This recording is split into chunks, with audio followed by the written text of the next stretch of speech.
if that is everybody, we're going to start with our purpose statement.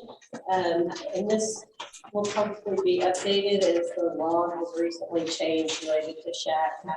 It is necessary to coordinate school health, which focuses on attention to different areas as the most effective and efficient way to meet the health needs of our community. These areas that could receive priority are nutrition services, health and safe school environment, counseling and mental health services, staff wellness promotion, parent and community involvement, physical education, and health education. The subcommittee for physical activity and fitness training will be formed through the SHAC and will conduct the required meeting.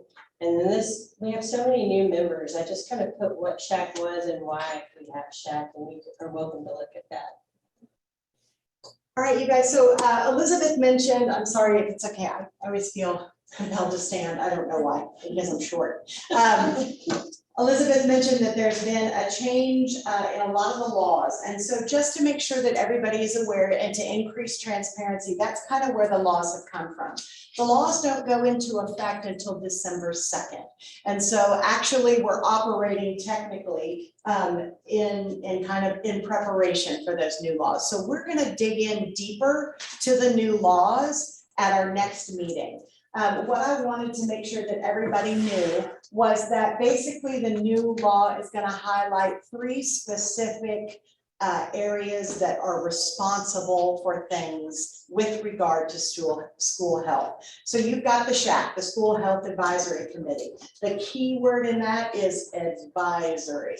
All right. So we basically, as the SHAC committee, make recommendations to our Board of Trustees. That is the second person that's involved in the law. The Board of Trustees makes the policy.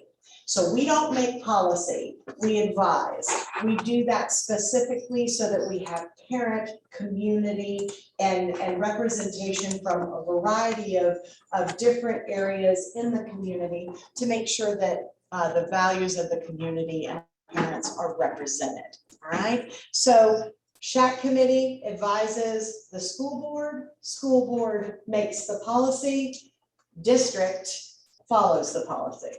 All right, so if it's spelled out specifically in the law that the district shall, the district will, just to make sure that everybody knows. You guys may have read through the law multiple times. You guys know that the duties of the School Health Advisory Committee basically surround health, physical education. When we talk about health, we talk about mental health, we talk about school counseling programs, we talk about a variety, and I know probably the hot topic is human sexuality. There is very specific laws and regulations surrounding that as well. And the School Health Advisory Committee is now under some specific requirements for making sure that everything is public to increase that transparency. So making sure that things are posted on the website, making sure that every campus hangs the specific notification that, hey, we're getting ready to have a meeting, and there's specific requirements associated with the number of hours that it has to be posted before the meeting can occur. It also goes into different sections that talks a little bit about there have to be 2 public meetings prior to any recommendation to the board for adopting any particular curriculum that has to do with any type of sexuality, human sexuality discussion. And so the law is very, very specific. It's gotten very, very detailed, which is a good thing from the standpoint of transparency.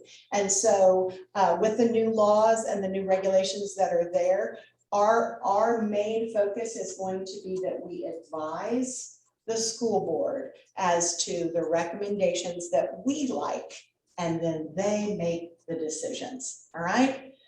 Any questions? We are going to go over a little bit more detailed as we get to the specifics, but just to make sure that everybody kind of has a broad overview that the law is changing effective December 2nd. We're not doing things illegal now and going to change it, but they've changed the laws, and that's basically to increase transparency. Any questions on that specifically? I know it's broad, but I wanted to make sure that you guys knew there were 3 different groups that were highlighted and 3 different kind of sets of responsibility. that are outlined in the law. And what is changing? What are the main things, do you know? As far as, What will be told to do as a SHAC committee? sure. So basically, we're going to be recommending, the duties are specifically recommending the number of hours of instruction for health education for kinder through 8th grade. We will be recommending health education, requirements. If we want the high school to be required to teach health, we would recommend that as well. So the high school right now does not have a recommendation to have health, but STARS does. And so STARS has health as, I believe, just an extra local credit. Yeah, local credit. We are responsible for the policies, procedures, strategies, and curriculum for appropriate specific grade levels designed to prevent physical health concerns such as obesity, cardiovascular disease, type 2 diabetes, mental health, suicide, etc.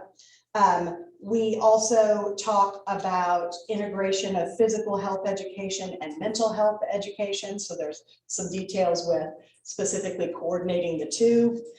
Physical education, nutrition services, parent involvement, instruction on substance abuse prevention, school health services, mental health services, comprehensive school counseling program, safe and health school environments, school employee wellness. So those kind of encompass the general areas. There's very specific requirements, very detail-oriented requirements that kind of surround those specific things. There is specifically appropriate grade levels and methods of instruction for human sexuality that we would advise on, strategies for integrating, school health services, physical, mental, if it's provided by a campus or a third party. So it gets very legal-ish. And without going through every single aspect of the law, the big ideas are we do physical education, health education, we consider human sexuality, how it should be taught, when it should be taught, who should be teaching it, etc. So does that give a little bit more of an answer, Kim? Yeah, but it sounds similar to everything that we did before. I mean, so it's a lot of the things that we kind of targeted. It's just spelled out very specifically within the law. When they start going into specific meeting requirements, specific who has to be on the committee, that's where the big changes have happened. The majority of the school health advisory committee must be parents. All right, and the school board appoints at least 5 of them. They can appoint more, but must appoint 5 of them. So that being said, that's a new review process that is connected to that as well. The School Health Committee is not subject to the Texas Open Meetings Act, but a lot of the requirements are the same. You have to post an agenda 72 hours. You have to post the minutes. Any video or audio recording that we're doing right now will be posted on the website within 10 days of the meeting. There are specific requirements for curriculum.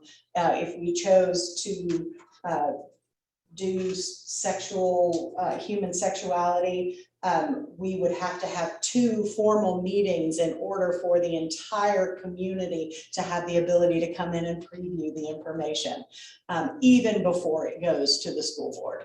So a lot more, you like that? A lot of more detail.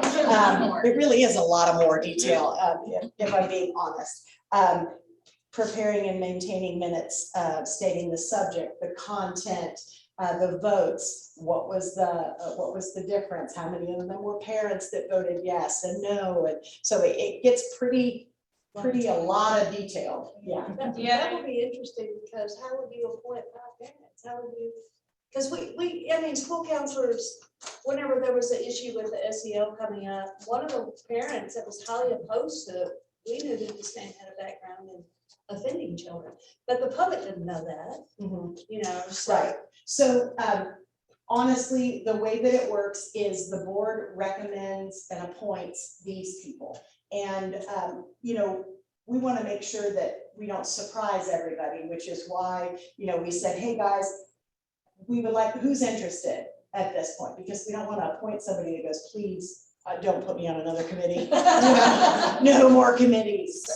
But at the same time, it is up to the school board to appoint. And I'm gonna say two things about, one about the changes, one of the drastic changes that's very different is that it's now an opt-in to any human sexuality, so it's not opt-out. So that's very, very different. And then the second thing on appointing, just because there's a lot of times that the board does not necessarily have a huge vat of parents just that they know and they pop out of the sky. So we did ask the principals, like, to have some parents that would be willing that we could contact and that kind of thing. So we got an overwhelming response, and then that's how we got some, and we have some representation from most campuses. So, and that's what we're trying to get most campuses represented. So, yes. So I know that Ms. Clark talked a little bit about the opt-in. There are multiple things that we will be establishing that is in law that talks about opting in. Parent permission will be required for multiple things, and so we'll go through those specifically as well. All right. So whenever you say that, we used to do a program and they had an offer to opt out of it, but now you're saying that they must sign up to You do it. have to opt in. You need parent permission prior to. So like for our fifth grade videos, we used to send a note home that said that we were going to be showing it. If you'd like to preview it, you're welcome to. And if you don't want your child to watch it, send a note back. Now we have to get the note from the parent before the student can preview the video. And in some cases, they give a time frame. They say, I have to have this note back 14 days prior to you getting this. So if it's in on day 13, I'm sorry, sweetheart. Yeah. So very specific. Is that only related to human sexuality or? It actually is not. Elizabeth and I were talking a little bit about that. The specific talks about before a student may be provided with instruction relating to the prevention of child abuse, family violence, dating violence, and sex trafficking, a school district must obtain written consent of the student's parent. A request for written consent under this section must not, they specifically say can't be included with anything else. So it can't be a blanket statement that this year we're going to do lots of stuff, sign here if you want to do it. It has to be very specific and targeted with that. It also talks a little bit about the requirements the 14th day before the event takes place. So, yeah. So it's gonna have to be extremely organized ahead of time. Yes, ma'am. Yes, ma'am. And a part of our conversation is that we want to take, the SHAC committee has to meet 4 times a year. We immediately after a school health advisory committee, the next possible board meeting, we will take the minutes and review those with the board. Then we have the health advisory committee, then we take those minutes to the board. It's only required that we review the minutes at the end of the year. That's for us, as Granbury ISD is not transparent enough. We feel like we need to keep updating.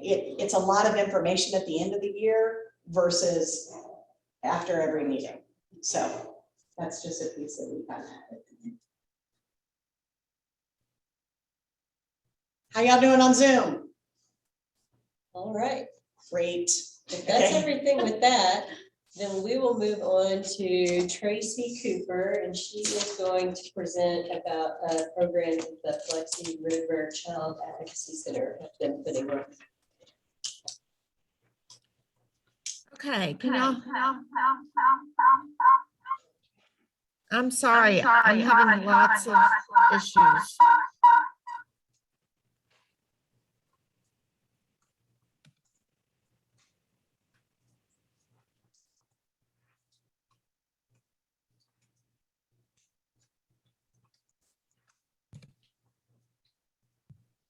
Can you hear me? Jeff is working on it right now. sure we've got anything. I think it's, Do you have more than one device on? it's Margaret that is presenting. No, it's,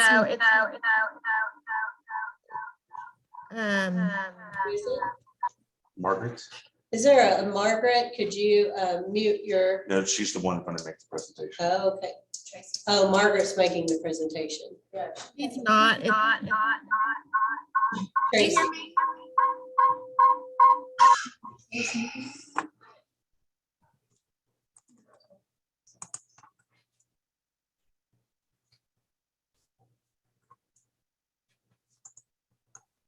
Tracy, Okay. I think you're actually signed into two different accounts and presenting from two different Yeah. accounts. Right? Margaret is on and then she left the office, so I don't know what to do. If you can go over to hers and turn off her Zoom. They have two Zooms on. Close to each other. Can we close Margaret's? But that's what they're trying to do. Okay. Shut her down. Okay, go ahead and try now, Tracy. I'm gonna unmute you.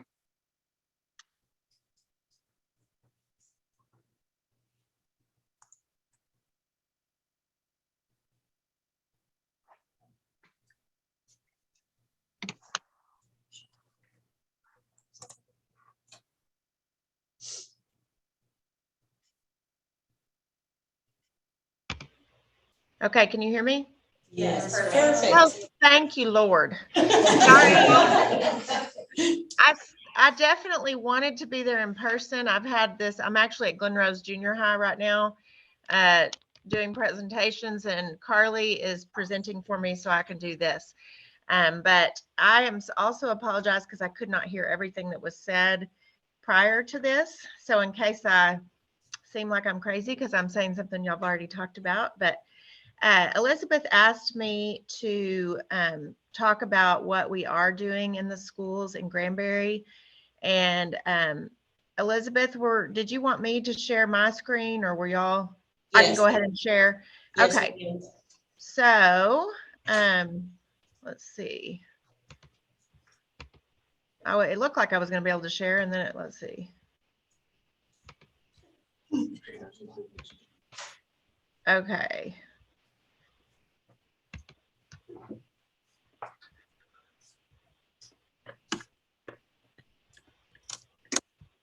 Okay, can y'all see that? Yes.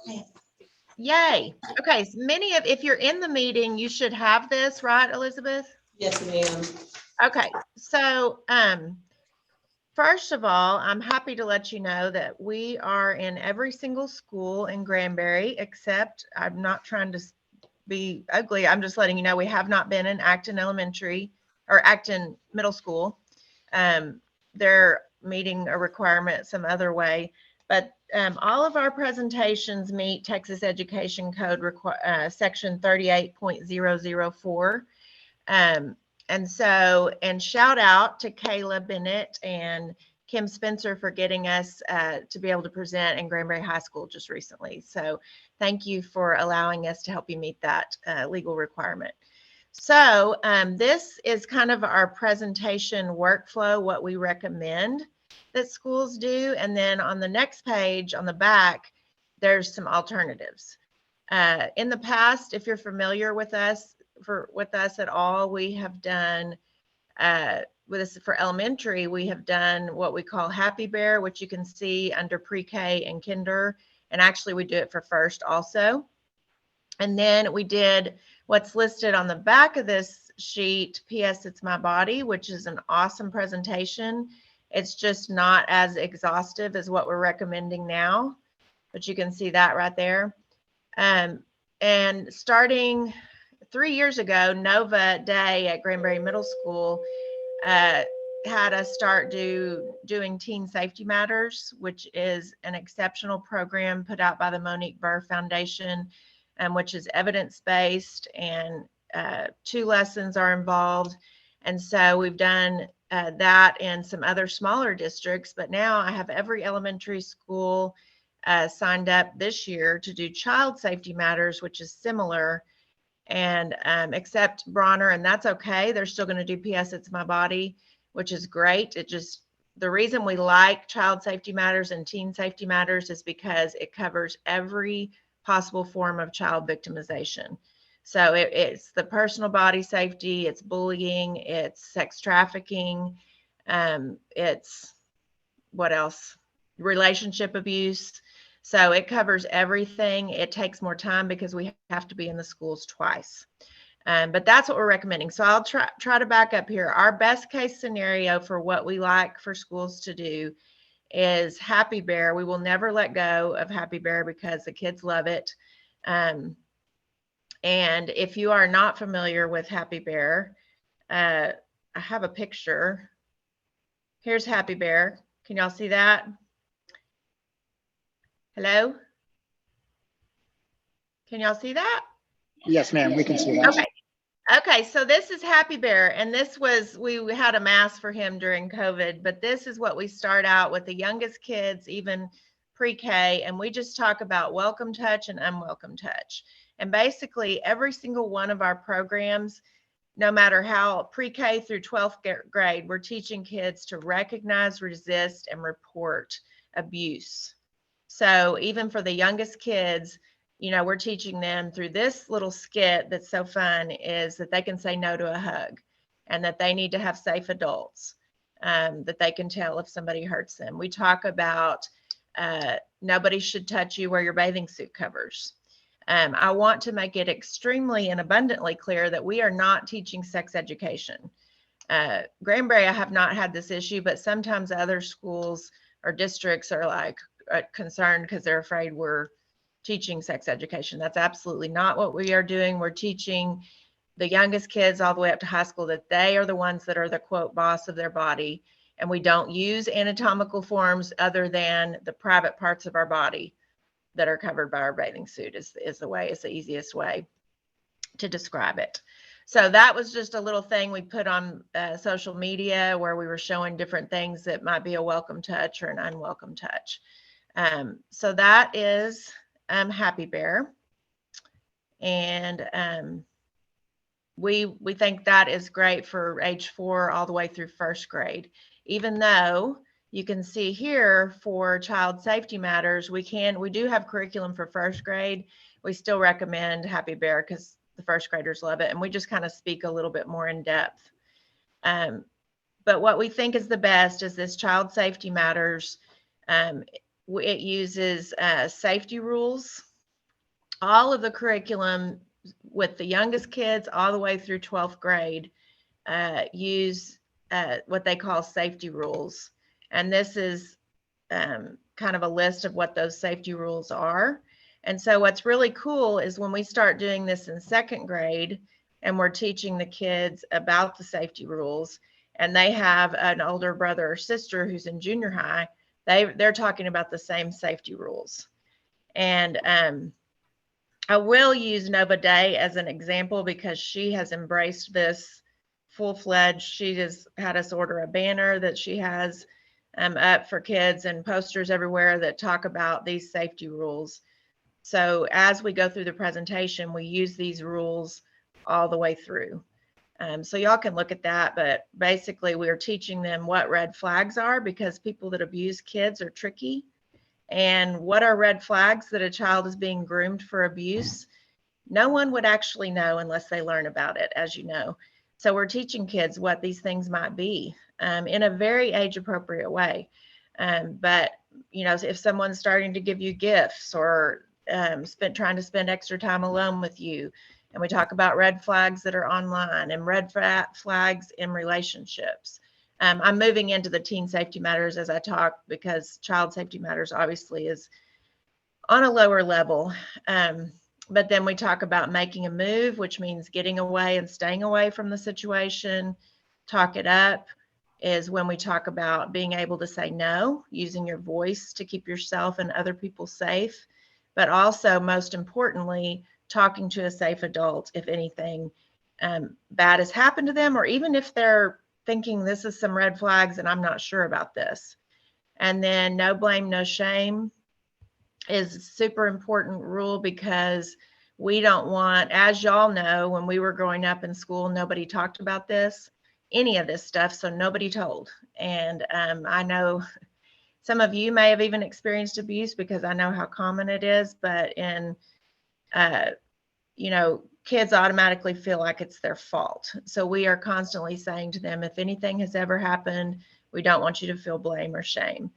And a really important part of this rule is, even if they have done something that is unsafe and now that's put them at risk, like, for example, shared something inappropriate with someone they met online, but now they're in a case of sextortion. We talk about how it's so important to share, even if they think they've done something to put themselves in an unsafe situation.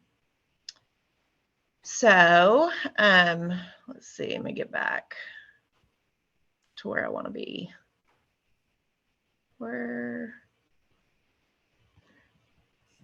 Okay, here we go. All right, so, and feel free if anybody wants to stop me. So you can see on child safety matters, we're using safety rules. We teach them about the different types of abuse. Safe adults, we talk about bullying, cyberbullying, and digital safety.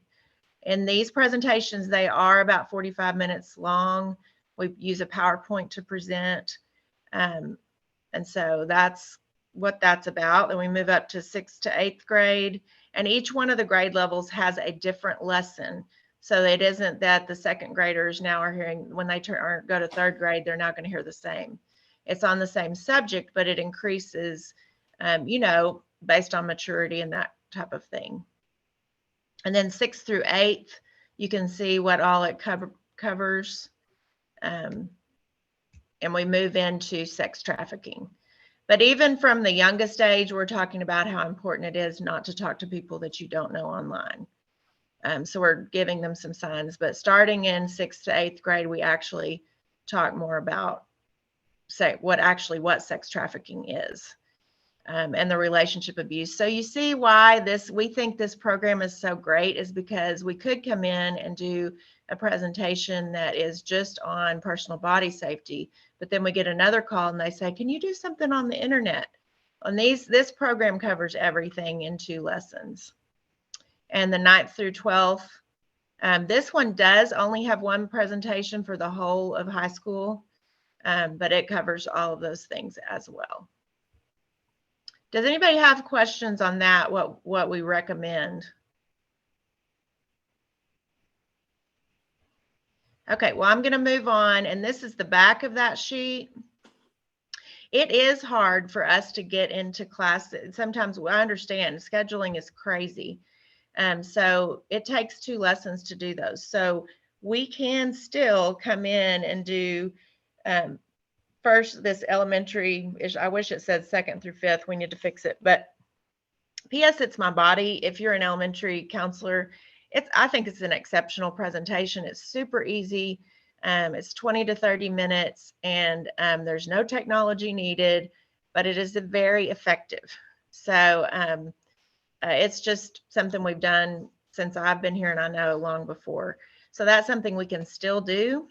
In 5th grade, what we recommend, so this is like if you're wanting to do a standalone presentation, and we are not doing this Play It Safe curriculum at all right now in Granbury schools, but this curriculum that you see listed here is stuff that's put out by the Women's Center of Tarrant County. And they are great presentations. One of them we've done, let's see, where is it? In high school, we have done abusive relationships,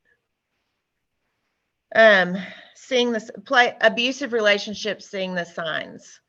And this covers prevalence of dating violence, relationship red flags, how to help a friend get out of an abusive relationship. I've done that one. It is great. In Glen Rose, I had a girl at the high school that saw this presentation, and the teacher in the next class let me know that she said, man, if I'd heard that before, I would have not dated my last boyfriend. So all of these things are great, and we actually have ordered some more Play It Safe curriculum, so we have more that we can do. So basically, that's what we're doing. I guess just to put it in a nutshell, in Granbury schools, we are, as you know, we've done the mandated reporter training.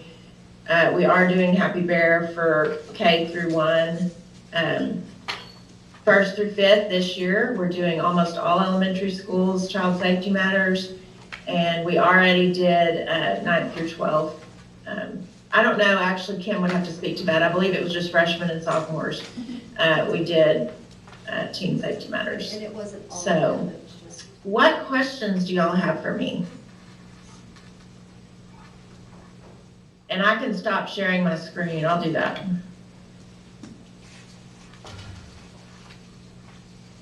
Anybody? So with the new laws that are in place, what we would do now is take a vote on whether or not we were interested in continuing with this curriculum. And then it states that we have to have 2 public meetings, and then it will go to the board for approval. So who feels like we should not continue with this program? Any concerns? And is everybody okay with us moving forward with presenting this then to parents and opening it up to public discussion? All right. Is it, Elizabeth, for next school year then? Because we've Well, already done so it for this school year. this So, law, like, is it really it- planning ahead? it goes into effect December 2nd. Okay, so like for the second presentation, then we would wait for board approval and all of For our any presentation, presentations past December 2nd, we Okay. would have to. And I'm sorry, can I interject here? Didn't have very much notice for this presentation, but I actually would be happy. There is just kind of a general, when we're talking about child safety matters and teen safety matters, I have a PowerPoint that I can do just to explain exactly and give more information to that. And I did, Elizabeth, send you that link for the Monique Burr Foundation, so if people wanted to look, but I would love to share even more in depth, obviously, about all of that, because I have the tools to do that. I just didn't have the time to get it together for you. Perfect. They wouldn't let me open the link. It said I had to have permission to open it or Oh, something okay. like that, so. Yeah, I'm and- on the website now and you can pull up each lesson. Oh, And it perfect. shows you the sample lessons for every single thing. So we can make it available to Yes. parents to You look just at. go to the MBF prevention education that's listed on here. Excellent. And you can see every single Yeah, lesson. that's what I was gonna ask, because if they're Yeah. paying for it, I wondered if they would let us look at it truly in depth, what it It says is. sample across it, but it's real easy to read. Yeah, that's I'll good. present it. So it looks like then the next step, Tracy, would be for us to go ahead with 2 parent meetings and make sure that, or open meetings, make sure that there wasn't any feedback from the community, and then it would go to the school board for approval. And then hopefully we can have that soon so that we have that education in our schools. Okay. And I heard y'all talking about the opt-out forms and opt-in stuff. I do, when it comes to that curriculum, the Monique Burr, the teen safety and child safety matters, I actually have lots of tools that I can give to you that are things that are information sheets for parents and also the opt-out forms. So I have lots of things, and when people ask for it, I've given it, but I can fill you up with lots of resources as far as that goes. Are those that, forms that we can link to our website? Or I not? would think so. I mean, I can send you I could be more technologically savvy. I have the PDFs that I can send. I'm speaking more to like copyright. Are you worried about any of that being on our website available?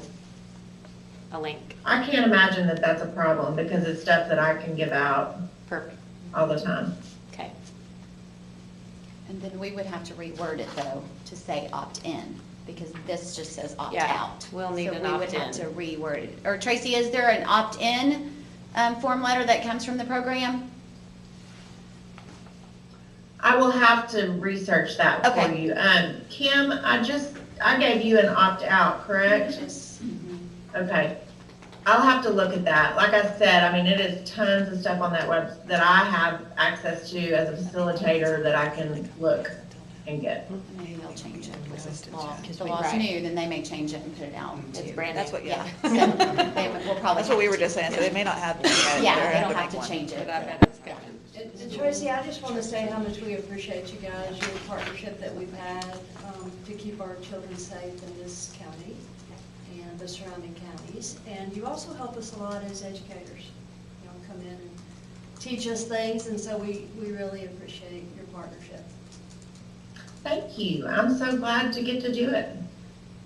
Thank you for your time. Moving on to the next, there's a subcommittee that needs to be set up that deals with physical activity. And that is, it's trying to help me find people. I can't find anyone right Is now. anybody interested in joining that committee? You have to meet once a year and discuss things like recommended physical activity time, programs like that for the school that we could go into more detail with you. I know that we did, before COVID, when we did the committee meeting, we met with like YMCA and we talked about getting the kids part of the water safety programs, and the YMCA came in and talked about a lot of really good programs that, you know, are great to bring into the school. I think that GMS, before COVID hit, was supposed to do about girl confidence and building up team and relationships and things like that, so. They did a few and it just Yeah, got then- cut short. And I know that Jeff, and so is Heather at the YMCA, he's completely excited about partnering with the schools on those types of things. So then after y'all meet, then you would bring any recommendations back to this committee? We'll have meeting after meeting after meeting. Get some PE Well, coaches yeah, involved. this group only has 4 and Yeah. that's only one It's additional. just- It's only one additional. Okay, and then does anybody have any recommendations for future topics you think would be beneficial? So besides my. Yeah, I already know. I've already got you down. So we should be discussing that in January so that we will can I go through it present all.